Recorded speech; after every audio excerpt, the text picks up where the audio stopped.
Good morning, everyone, and welcome to the Textbook Affordability Town Hall. My name is Sean Padley, and I'll be your MC this morning. First, I'd like to thank all of our guests, panelists, volunteers, and those watching the live stream for taking the time to join us today. Please help yourselves to refreshments in the back. We've got pizza, salad, soda, and water. Thank you also to the Clarion Broadcasting team for organizing the live stream for us. The Town Hall provides students and college employees the opportunity to ask questions about the student referendum and the proposed full rental textbook program. The student referendum is going to be taking place November 1st through the 6th, and the ballot will be emailed to all program students. So only program students may vote, and they will receive the ballot via email, so keep an eye out for that. Those watching the live stream can submit questions on the Student Senate's Facebook page. Please comment your questions on the live stream post. Do not message the Student Senate. Those messages can kind of get lost in our feed, so please just comment on that post there. For those of you who are here, you can write any questions that you have on an index card, hold it up high, and one of our wonderful volunteers will come and pick that up for you. So, without further ado, let's have the panel introduce themselves. Everyone, please state your name and your role. My name is Tina Marshallek. I'm the campaign manager for the student referendum this year, and I was last year's Student Senate president. My name is Suzanne Treiber, and I'm with the Student Affairs Council, which is a shared governance council here at Madison College. My name is Stephen Ansorge, and I'm the current Student Senate president. I'm Marty Krabs, Director of Student Strategic Solutions here at the college. I'll be involved in helping implement the program if it's approved. My name is Scott Hyman. I'm the Madison College Bookstore Manager. I'm also co-chair of the Textbook Affordability Committee.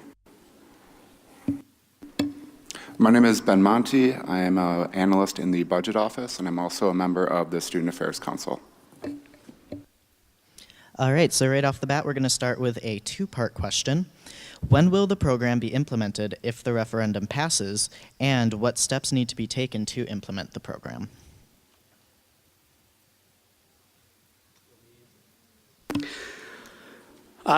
Sure.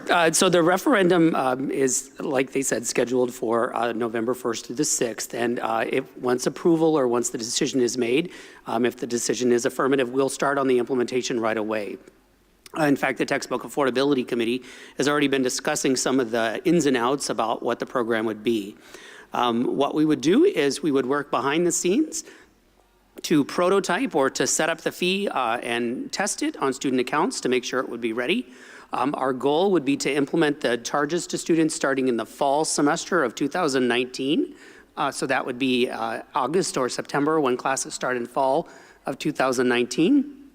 Of course, registration starts much sooner than that, so we would be working to get the standard information about textbooks and costs to students by the time they start registering in the latter part of March. 2019 is kind of what we're looking for that. All right, so the per credit fee has been established at being no more than $7 per credit. How is that fee calculated? I can answer that question. I work in the budget office, and what we did was we calculated the cost of all the required materials that are for courses that were offered during a certain period. I think we looked at the last completed year that we had data available. Then we just determined the number of credit hours relative to those courses. We divide the cost by that, and it averaged out to about $6.75. So for the purpose of the referendum, we rounded it up to $7 because that cost actually might vary, but we want to have a little bit of cushion for when we finally do decide what materials are included in the program to be able to make sure we have a fee that collects enough revenue to support the cost of materials in the program. All right, and if there's a student who does not want to take part in the textbook rental program, is there a way for them to opt out? There will be an opt-out process. We haven't quite worked out like the exact criteria related to that, but we do have to have an opt-out process to implement the program. It cannot be mandatory. So. Thank you very much. And do you think that students who use ebooks, this will be a cost-effective solution?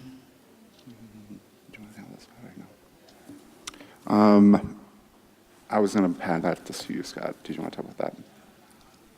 Yeah. In regards to ebooks, we are unsure if every ebook would be able to fit within the program, but we believe that some will. Some of that is yet to be determined, and I think will be case by case. The whole ebook thing is somewhat new, but a lot of people think that it is much less expensive than a hardcover textbook. In some cases it is, but in many cases it's not. So again, it's case by case. Thank you very much. And we have a student wondering, what is the expected change in tuition costs if this passes? Will there be a change, and what will that look like? The proposed supplemental fee is a segregated fee, so it's in addition to tuition, just like the commuter services fee and whatnot. Tuition is calculated in an entirely separate political domain. The supplemental fee doesn't relate to tuition costs. Does that answer the question? Yeah. If I had asked the question, that would answer it for me. So how will access codes work with the textbook rental program? And any of you can answer any of these questions. Access codes, I think, will be very similar to ebooks. Our hope is that we can fit many of the access codes into the rental program. However, it is going to be, again, cost-based. Since they are one-time use, many of them may not be part of the rental program. It might be an additional fee that a student would have to pay. But even if we can't wrap it in, what we're hoping to do is negotiate with publishers to reduce that fee so that it's significantly less than they currently are. So hopefully that will help.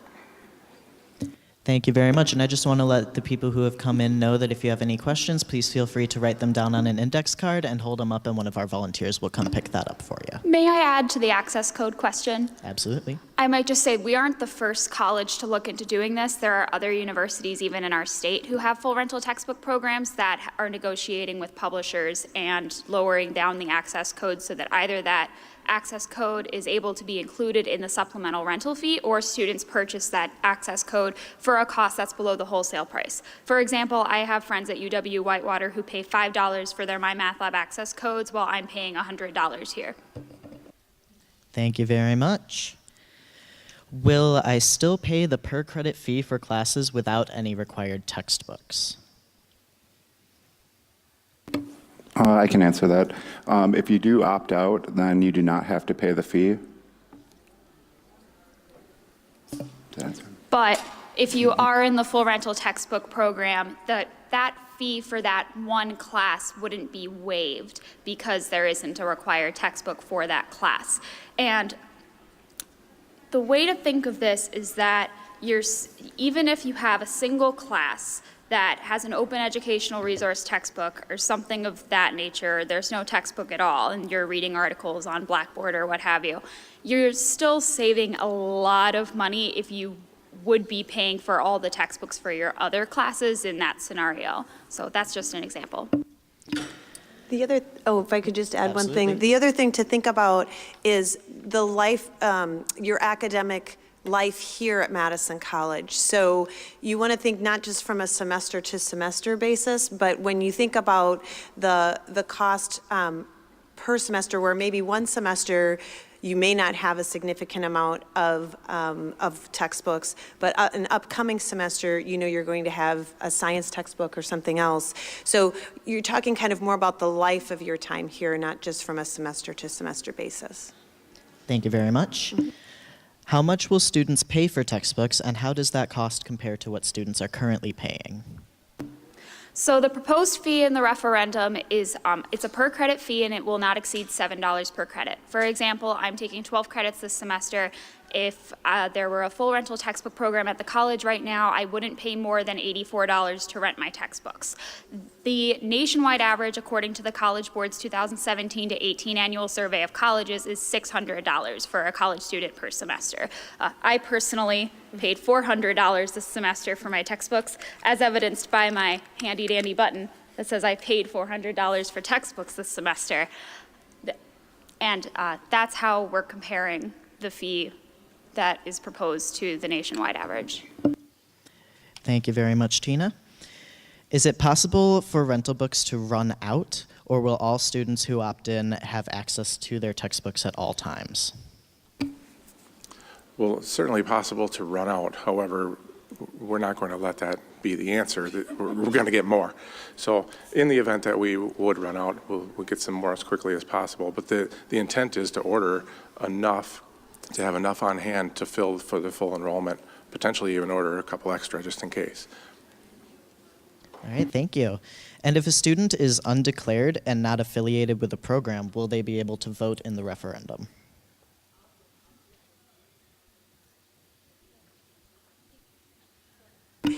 Do you mean that they haven't declared, but they're taking credit? Can we clarify that? I think it's someone who isn't in a program right now. If you can say that over time. So someone who isn't in a program right now, Will they be able to vote? will they be able to vote? If you're taking degree credit classes, then you're considered a program student, to my understanding, and then would be able to vote. What we mean by program students are eligible to vote is that continuing education students are not eligible to vote. Thank you very much. And what is defined as required materials for a course? Would a drafting kit qualify? How about materials for class-required projects?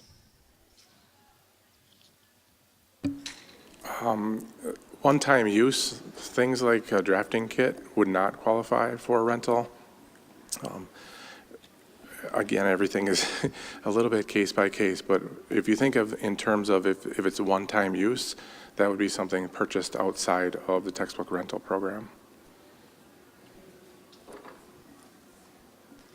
Does anybody else want to add to that at all? You all had thinking faces on, so. We have thinking faces on because we are contemplative people. But I would just add to what Scott said that some one-time use materials can't be rented and therefore have to be purchased as supplemental materials. I'm not personally familiar with drafting kits, so I'm not sure. But I know that some workbooks where every page has to be written in, it's your own essay work and things of that nature would have to be purchased in addition to the rental fee. A kit or equipment package, yes, for example, with the cosmetology program, would have to be purchased in addition as well. Thank you, thank you.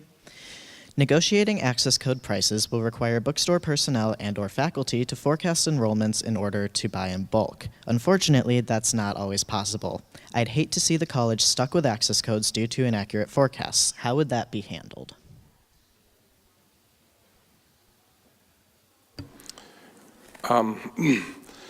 Well, we have to do that in order to figure out how that's going to be handled. But we have a pretty good idea of what the enrollment's going to be.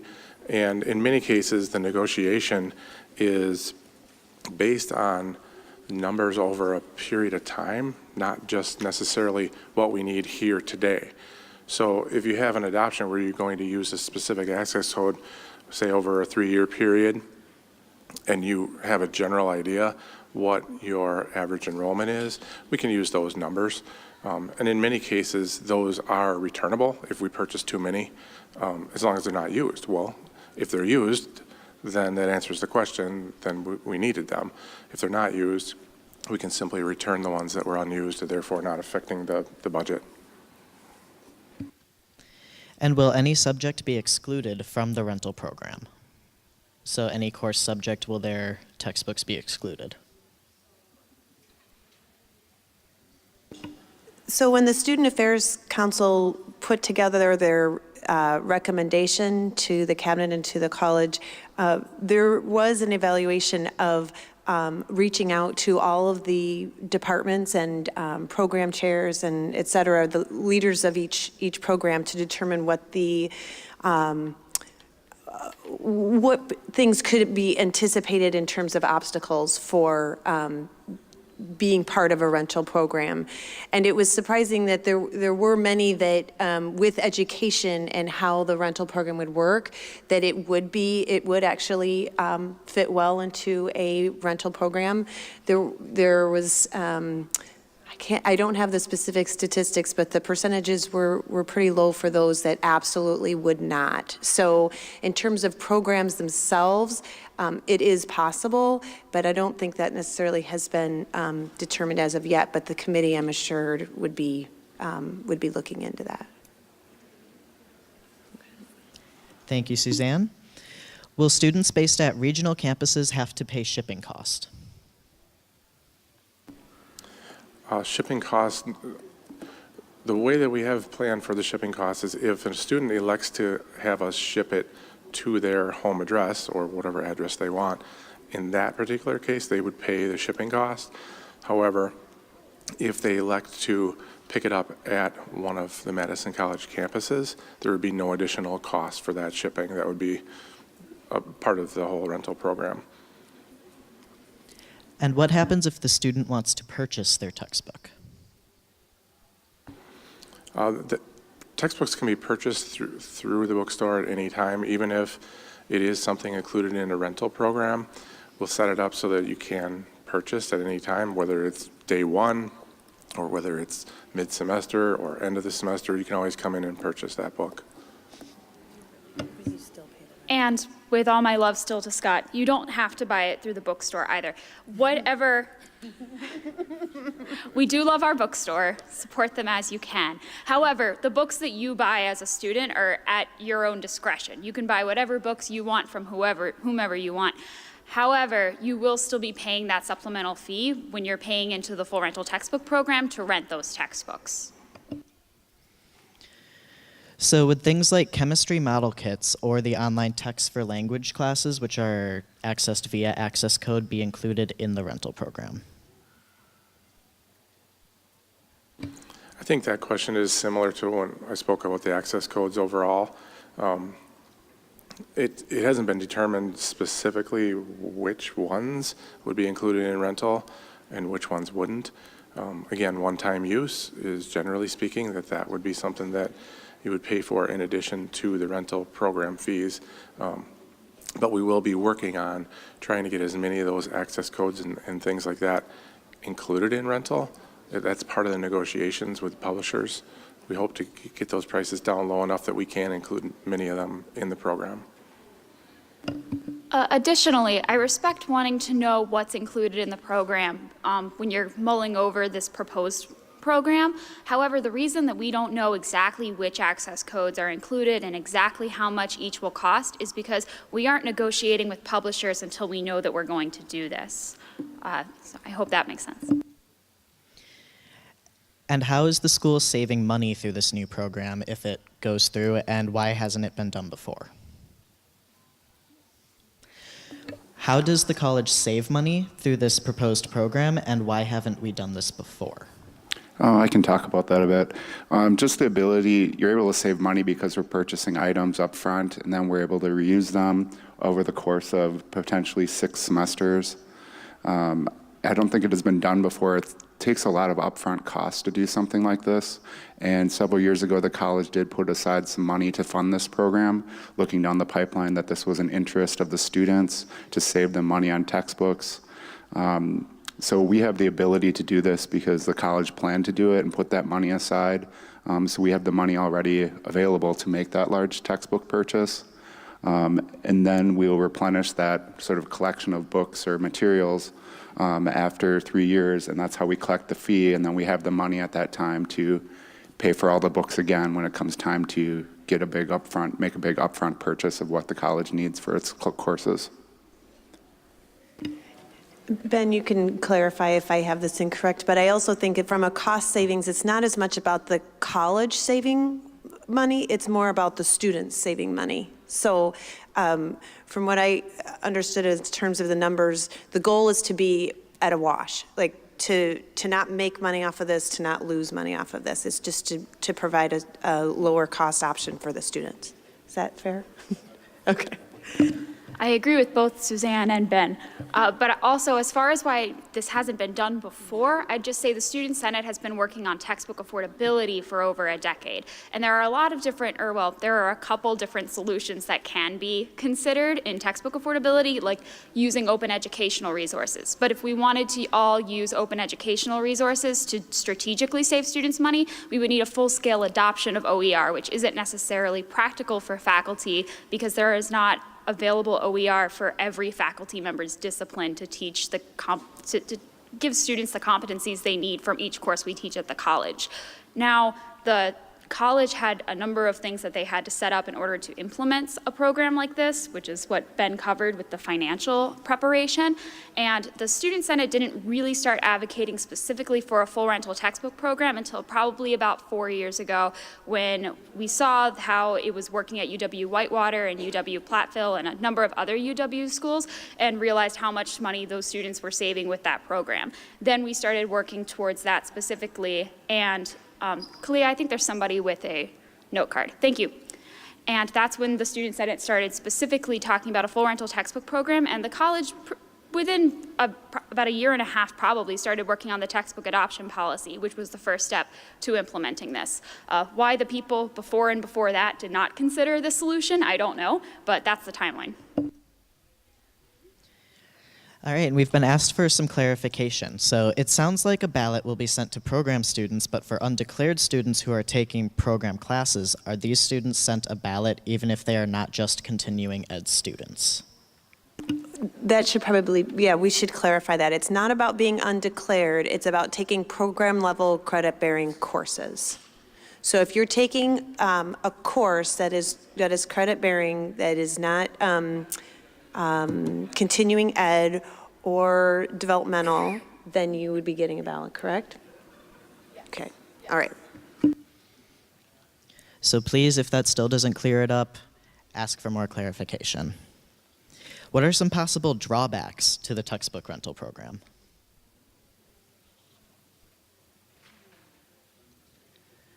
Don't all talk at once.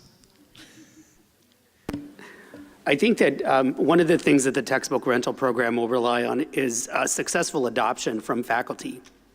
And in some respects, that can limit faculty's ability to pick a textbook which meets their particular curriculum and their particular learning style. So getting faculty to work together to pick something that they can commit to for a period of time that's a little longer than they've thought of in the past, I think is one challenge that we have to face. I'm confident that our faculty are on board with this. I think that they understand the cost savings to the students, and I know that that challenge is something that, while they may not look forward to it, they're certainly willing to embrace and engage with it. So I think that that's one particular challenge.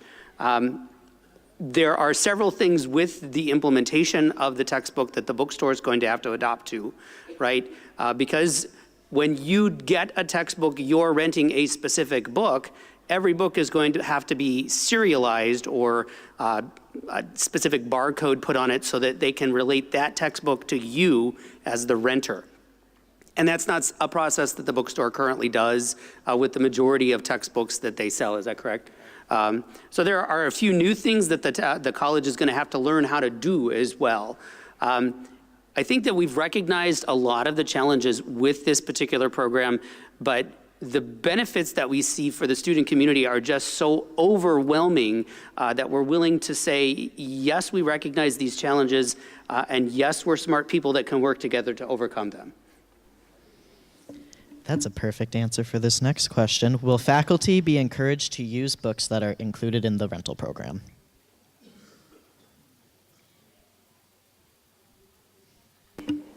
So they won't necessarily be required, but what did occur prior to having a textbook rental program was what we call the textbook adoption policy. So a policy was put in place to encourage our faculty to think about lowering the costs and making choices that are lower cost for students. That didn't necessarily say you must do it this way.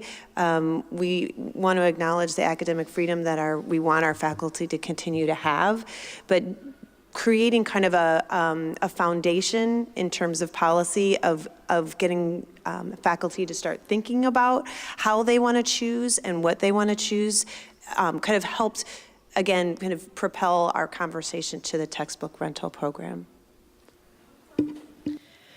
And can you explain the opt-out option again? What are the requirements, and will this be made clear in the referendum?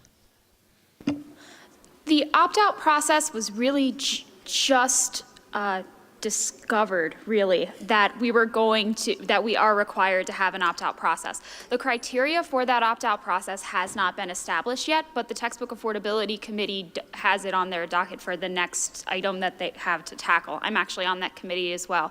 So no, the criteria for that opt-out process will not be established before the referendum or the vote takes place. However, there will be an opt-out process that individual students can enter if they are interested in doing so. And would the referendum require a certain number of students to implement, and would it fall through otherwise? So is there a certain number of votes, yes votes, that would be needed to implement the referendum?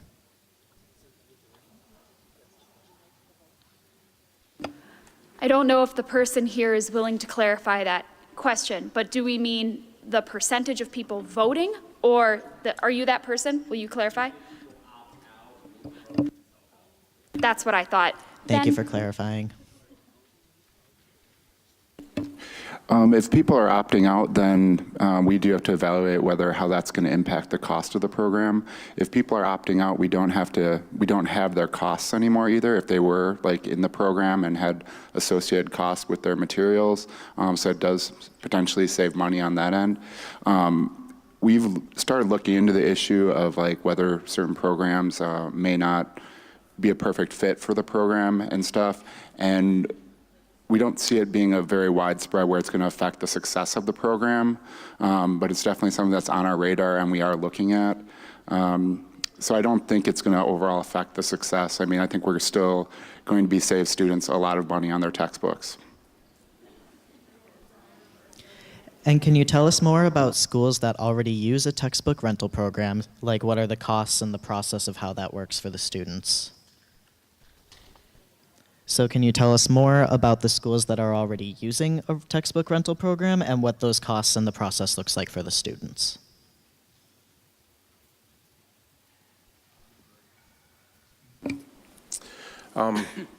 We've extensively looked at UW Whitewater. Several of the other UW schools follow the same type of program. Everyone's costs that we looked at are in the $6 to $7 per credit range, which is also what we're looking at. And as far as how the functionality, how they check books out, how they order books, how they do all that stuff, a lot of what we're looking at, we're basing on how they do it. Because why reinvent the wheel when they already do it and they do it well? So if you're looking for specific questions on how the different pieces work, I think we may need more specific question, but generally speaking, what we're proposing to do is going to be very much modeled after many of those other UW schools that are already doing it. Some have been doing it for over 100 years, so they really have a great handle on what they're doing, and they're willing to share information. They have shared information, and they've said that they're willing to continue to share information. So a lot of what we're doing is coming from them. From the student perspective, I just add that last year when I was the Student Senate president, I coordinated with the student body president at UW Whitewater, and they sent us student testimonies that now I wish I had them with me. But they sent us student testimonies from members of their student government who talked about how they are affected by their full rental textbook program. As far as the process goes, they're charged a supplemental fee, which is a per credit fee. Then they go to their bookstore, they rent out their books, they take them home. That's the end of that. It goes through their financial aid if they're receiving a refund, just the same way as tuition does, or they pay their tuition the same way that they pay the supplemental fee when they pay their tuition, if that's how they're paying.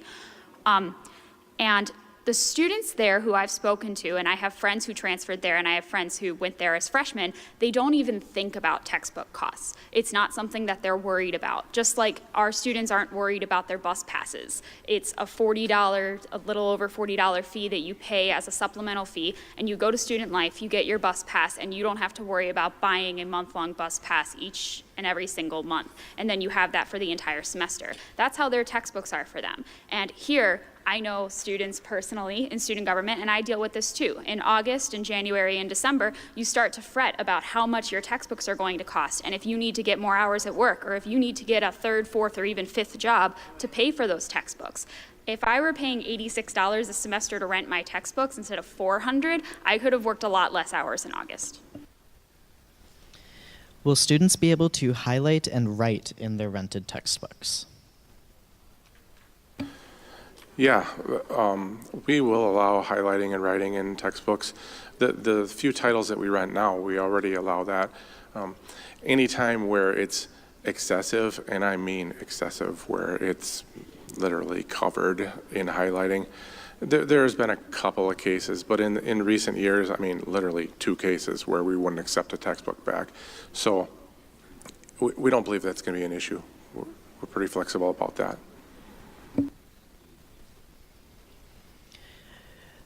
So whoever asked this question, if I don't ask it the way that you meant it, please clarify. Is there a possibility of a free rider problem, so people who are paying more than other people but aren't utilizing the rental books as much, paying on behalf of students who aren't paying as much? A free rider problem.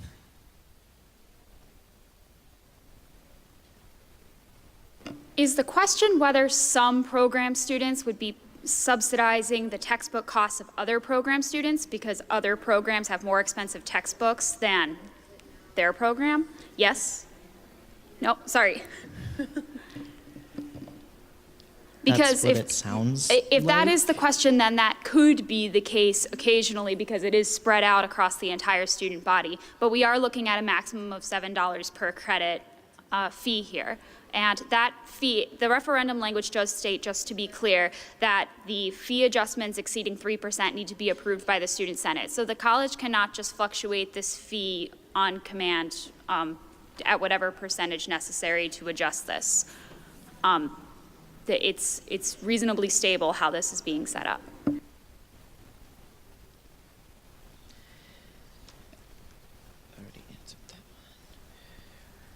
I can buy a used book on Amazon cheaper than renting a book at MATC. Is this really going to save students money?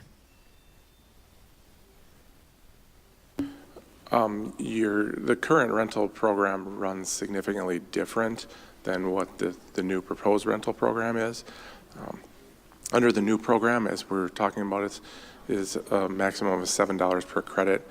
Our current rental program, you're paying a rental fee per title. So in many cases, that fee for a book is about 50 to 60% to rent that individual book, where let's say the book costs $100, now you rent it for $50 to $60. I can see where in some cases your Amazon book, you may be able to find even less than that, but that's a significant difference when we look at the new proposed program. When you talk $7 a credit, that's going to be much less than what our current proposal is, which is why our current rental program has not expanded, because we didn't feel that it was saving students enough money to actually make a difference. And could textbook selection change each year, making a full-scale rental program ineffective? So when we put together the textbook adoption policy, the idea behind it was a 3-year life to per textbook or materials. So departments or programs would reevaluate on a 3-year basis. I'm hoping that not every year. There are some programs that do have annual changes to their materials, but those are kind of unique in their, I guess, in their purchases. That makes sense. I think this question is particularly concerned with version changes, that if the version is changed every year, then is this program going to become ineffective because the fee is just going to be so much that then we won't be able to manage it. And that won't be an issue every year because of how Suzanne described the textbook adoption policy locks everyone into a 3-year adoption cycle. All right, and this question has already been answered, but I just want to make sure that the person who asked it gets an answer to their question. And it was, if a student runs into the problem of us not having a book available, can a student request their money back? So the bookstore will order more textbooks in the event that they run out of a certain one, but if any of you have any further information on that.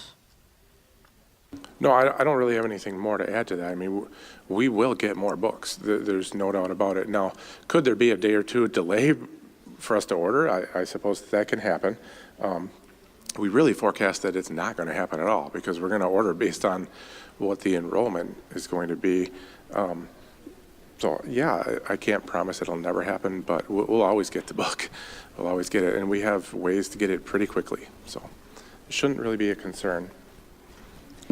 Thank you very much. And once again, I want to welcome the people who have come in. Please help yourself to refreshments. And if you have any questions, go ahead and write them on an index card and just hold it up high so one of our people can come and grab it from you. In the case of a net loss, will there be actions to balance the loss with an increased cost to other services? Annually, we will be evaluating the fee to make sure that it's adequate based on the projections of what we're going to need in the future and staying within those 3% guidelines that are in the referendum if we feel like the fee does need to change. In terms of other services being affected, they would not be affected, like we wouldn't be moving funding from other areas to put into this. This is its own segregated pot of money that can only be used for textbook rental program, similar to other fees that students have paid in the past. So you're saying that there wouldn't be an increase to, say, the transportation fee to subsidize the cost? No, there would not. Thank you very much. Tina, did you have something? I was just going to say that the Student Senate, I don't think would stand for other supplemental fees covering a net loss of this supplemental fee. I hope that the future students elect capable Student Senate leaders who care for their interests and wouldn't let that happen. And I don't think the college would do that either. So vote in the Student Senate elections too. How much can a full-time student expect to save with this program?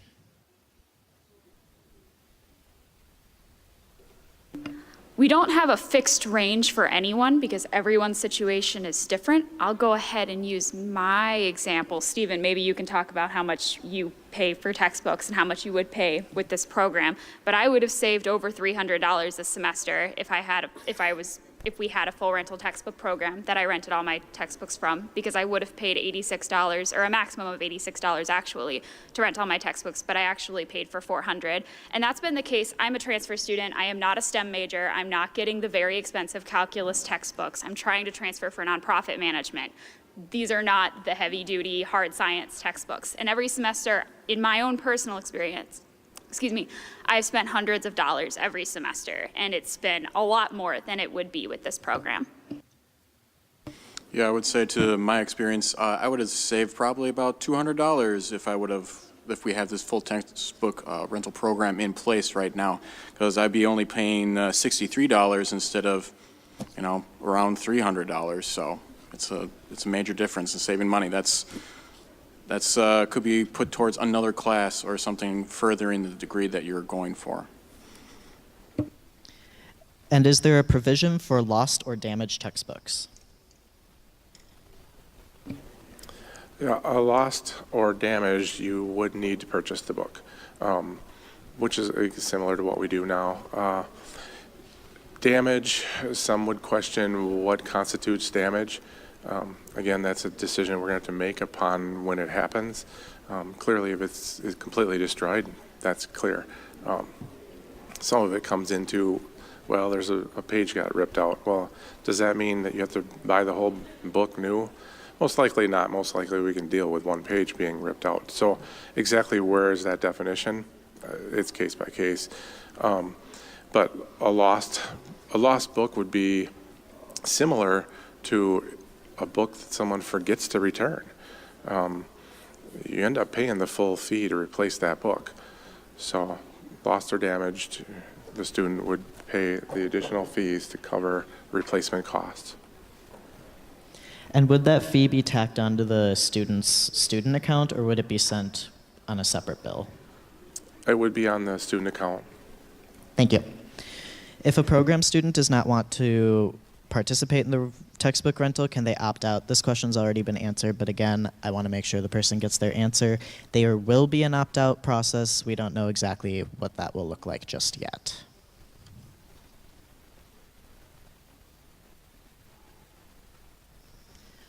One moment, please.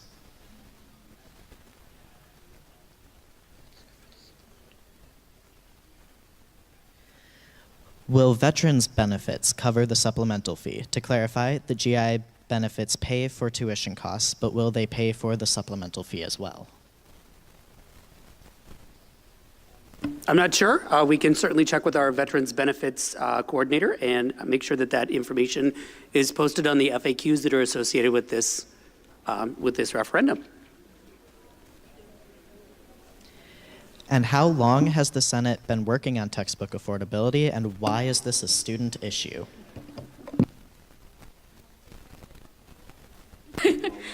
As I mentioned earlier, the Student Senate has worked on textbook affordability for over a decade. And the reason this is a student issue is because it's a college affordability issue. If you want to go to college and get a degree, which clearly we do, we all have different reasons to get our college degree. We need it for our careers. You are going to have to purchase these textbooks, and people come from a variety of backgrounds when they decide to go to college. Not everyone has the financial support that they might need to be able to afford tuition, living costs, as well as textbooks. If you are entirely financially independent and tuition can go a lot of different ways in how you're having to pay for that. Maybe you have some additional support. Maybe you're receiving federal financial aid. Maybe you receive a scholarship. Some people only get the unsubsidized loan, and yet they're still required to figure out all their tuition costs and all their living expenses.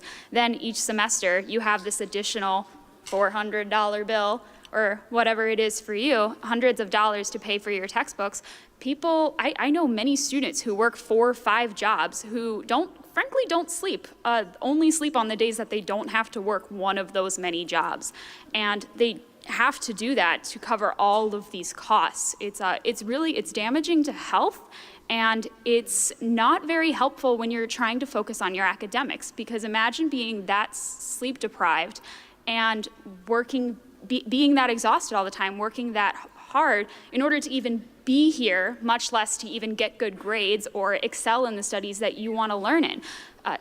Textbook costs are a part of that whole issue with college affordability and how people are able to sustain themselves while they're getting their degree. That's why it's such an important issue, because the costs are so high. Students are concerned about the textbook costs in order to continue being here, and that's why the Student Senate's been working on it for so long. I'll just add a little bit to that.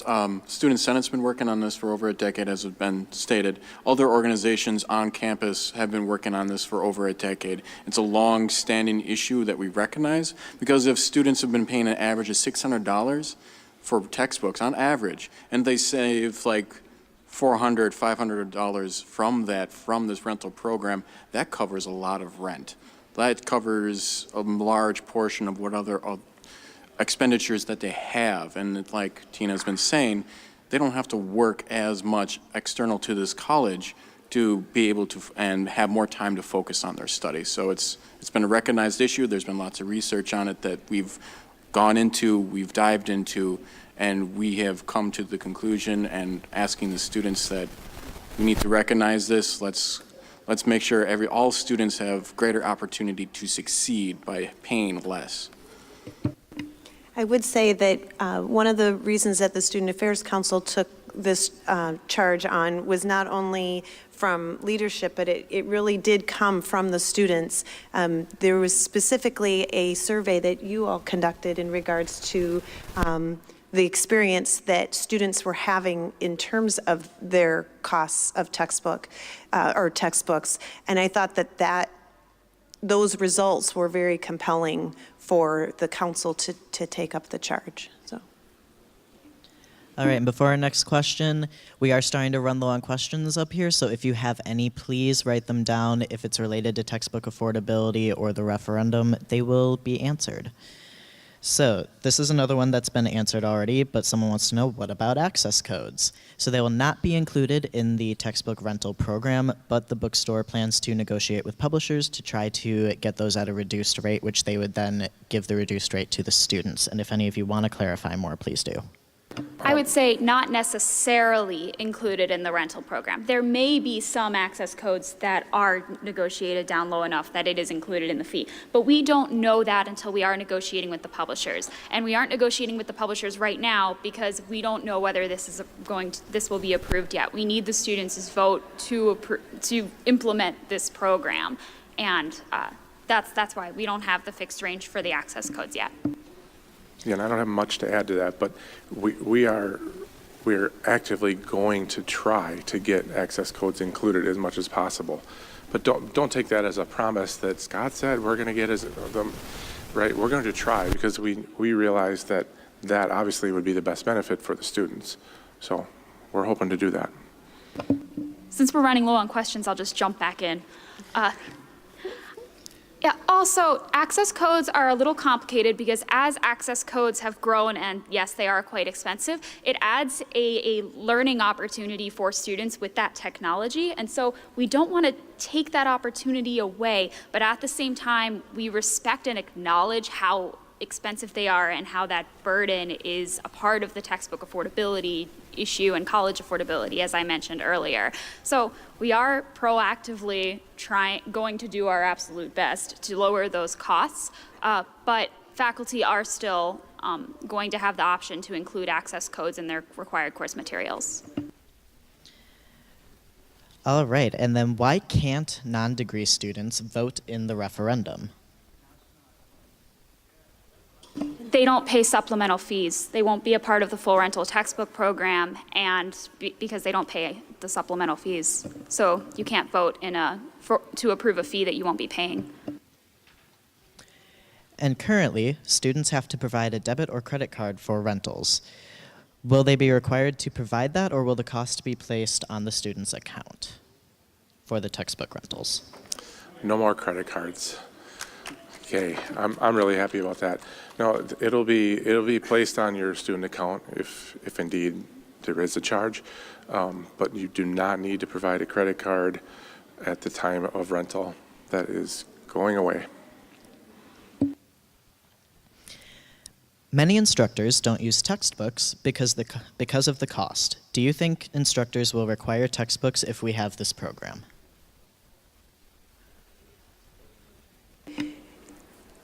I don't think faculty is looking at textbooks or OERs or access codes for the purpose of saying, what can we do to charge our students more? Their focus is what materials are going to provide the best competencies and the best experience for my classroom or for my students. So when they make their decisions, we are asking them under the textbook adoption policy to think about cost, but their primary concern is about the education that they're providing you in that class. And what source they choose, hopefully will be consciously chosen when it comes to costs, but it will not mandate them or pressure them into purchasing a textbook when they don't think that's the best option for their class. We have another access code question. Is My Math Lab counted as an access code? And if not, will it be included? My Yeah. Math Lab? Yeah, My Math Lab definitely is an access code. And there again, until we are able to do negotiations, I can't really answer that question. Again, it falls under we would love it to be able to fall under rental, but we'd have to negotiate a price that's low enough. And will we be able to? Will that publisher negotiate with us? I can't answer that until we actually talk to them, which, like has been said, we're not actively doing that yet. We need to wait whether we get a yes vote. So. Thank you very much. The real problem with textbook costs is the market power of the publishers. Why should the college implement this program instead of going after Congress? Isn't this program just a Band-Aid? I get this question a lot, actually. As much as I would love to go to DC with all of you and talk about the publisher's market power and how it's not monopolistically competitive, we need a solution now to attack textbook costs and actually make them more affordable for our students. I don't oppose going to Congress and talking to them about this issue, but that is time consuming, it's costly, and frankly often ineffective. We do have a solution that some of our neighbors, UW-Whitewater, have implemented and saved their students a lot of money. So why don't we just proactively use that solution? And we can bookmark the trip to Capitol Hill. We could still do that after implementing this. That's my feedback on that. Tina needs something to do after this referendum, so I mean, if you want to go to DC, let's do it. Will We will- students with disabilities who need audiobooks instead of hard copies need to purchase those materials in addition to the rental fee? No, disability accommodations are provided as part of federal law. So the student would be paying the textbook rental fee as part of acquiring the license or the ability to access the text, but converting it into a format that's appropriate for their disability is something that the college currently provides and would not be at an additional fee, no. If a student drops a class, do they get the fee back?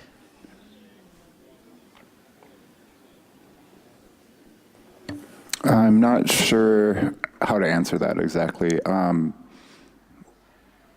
I'm not sure like how that works with the fees and what gets refunded exactly if that does happen. Do you guys know an example or exactly how that works depending? And it also will depend on like how the opt-out works in terms of like if you're I don't think not sure if it's going to be an opt-out by course necessarily or if it's an opt-out, but obviously if it's per credit and your credits go down, I think that would be refunded, but I think we would need just clarification to verify that.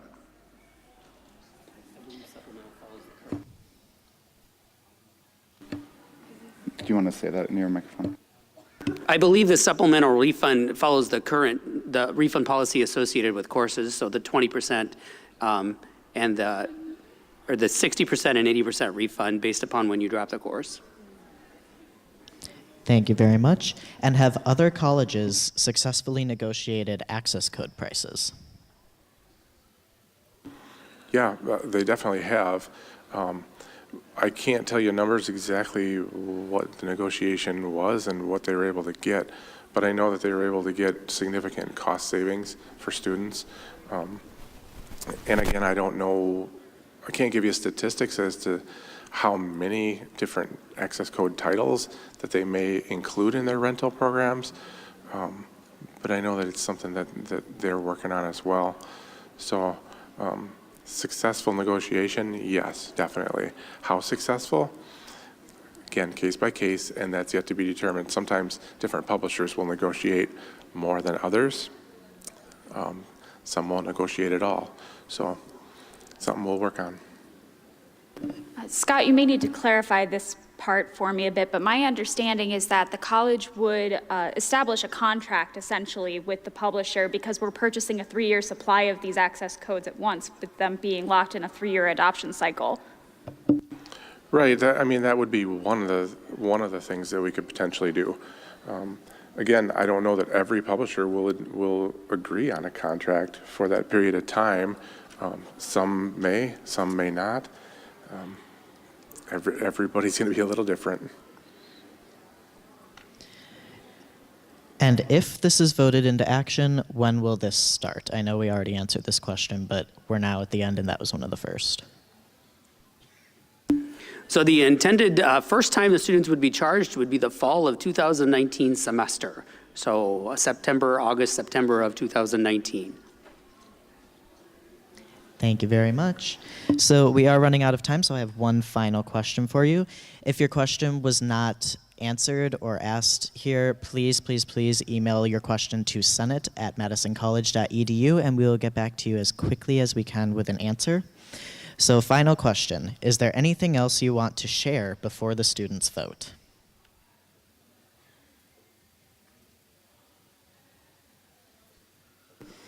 One thing I'd like to share with the students, kind of related to a previous question of how, if this is like kind of a Band-Aid thing, or if we go to DC to make this known and worked on. I think it's important to know that we want the student voice in this. It's our community, it's our solution, and it's what we want to do. It's something that's going to affect us directly. It's going to affect us now. So I feel like us having this opportunity to vote on this to save ourselves money in the long term just enriches our own community and makes more success for us all. I would say before you vote, first of all, please know that the ballot is online. It is sent to your Madison College email. It's not going to be sent to any Gmail account that you have anywhere. That's what we have on the books for people. November 1st through 6th, it's emailed to you. please vote. Before you vote, consider how the savings in the aggregate. If you're here for 2 years, 4 semesters or longer, and you're paying this per credit fee each semester, try not to think about it as a, what if I have a single class that there's no textbook required for. Think of it as how many hundreds of dollars am I paying for my full time here at Madison College compared to how much I would pay with a full rental textbook program. Because we should be thinking big picture when we look at this. And the details are important, but they aren't the decision-making factor in this example. Does anyone else have anything to add? Yes.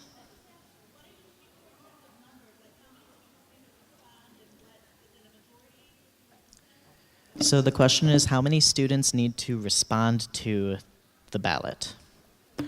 We don't have a fixed number of respondents that is necessary for the decision to hold, but we do need 51% of of the voter turnout to vote yes for it to be approved, or 51% no would disapprove the program, deny. All right, and with that, I would like to thank all of our volunteers, guests, panelists, those watching online, and Clarion Broadcasting for providing the live stream to us. If you have any other questions, once again, please email them to senate@madisoncollege.edu, and please help yourself to whatever refreshments are back. Let's give a hand to our panelists.